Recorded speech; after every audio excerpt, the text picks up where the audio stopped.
There are more than 25 billion chickens alive on Earth at any given moment.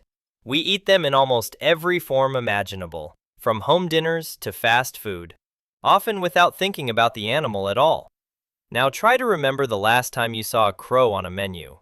Or seagull. A chicken and a crow are both birds.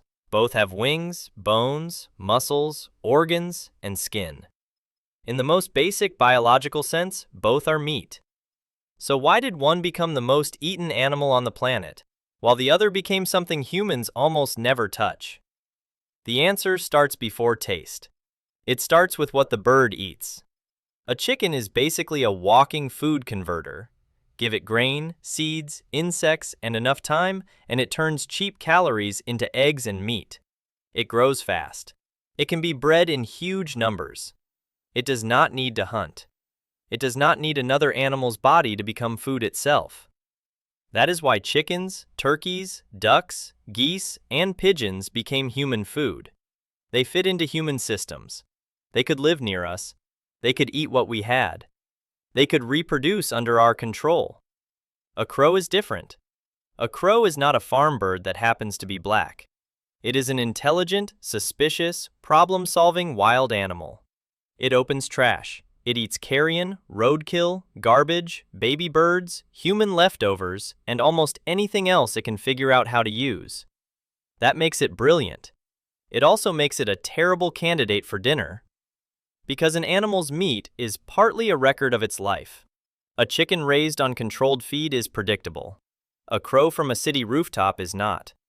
It may have eaten dead animals, spoiled food, plastics, pesticide-contaminated insects, or whatever leaked out of a trash bag behind a restaurant. A seagull has the same problem, but worse. People imagine gulls as ocean birds, clean and white, flying over waves. But many gulls are scavengers of the human world. They eat fish and shellfish, but also garbage, dead animals, and almost anything soft enough to steal or swallow. That diet does not just change the risk, it changes the idea of the meat. Humans do not only avoid animals because they are dangerous to eat. We avoid them because we know what they have been eating. A turkey eating grain feels like food. A gull eating garbage feels like the garbage coming back. Then there is the food chain problem. The higher a bird sits in the food web, the worse the deal becomes. Chickens and turkeys eat low on the chain. Hawks, eagles, owls, and vultures do not. They live on other animals. That means they are expensive to produce, hard to raise, and more likely to accumulate whatever was inside the bodies beneath them. Mercury, lead, pesticides, industrial chemicals. These do not always vanish when one animal eats another. They can concentrate. A small animal carries a little. A predator eats many small animals. A scavenger eats what was already dying. A bird at the top can become a storage unit for everyone else's contamination. That is why humans built dinner around birds that eat seeds, grass, grain, insects, and aquatic plants, not birds that eat corpses, predators, and waste. But even if you ignored the chemistry, there is another problem.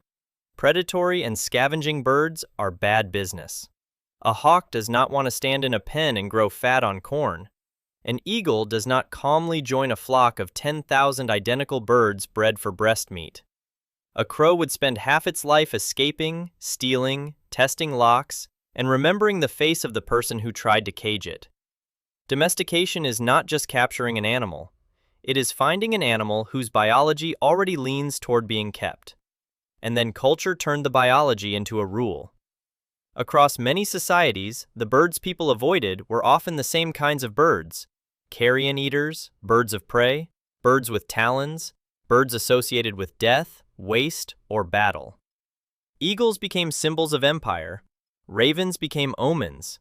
Owls became creatures of the night. You do not usually put the animal of prophecy, death, or kingship into a sandwich. So the boundary hardened. Eat the grain bird, avoid the hunter. Eat the animal that lives beside the village. Avoid the animal that circles above the battlefield. The rule was never perfect. Humans have eaten strange birds in famine, survival situations, isolated communities, and local traditions.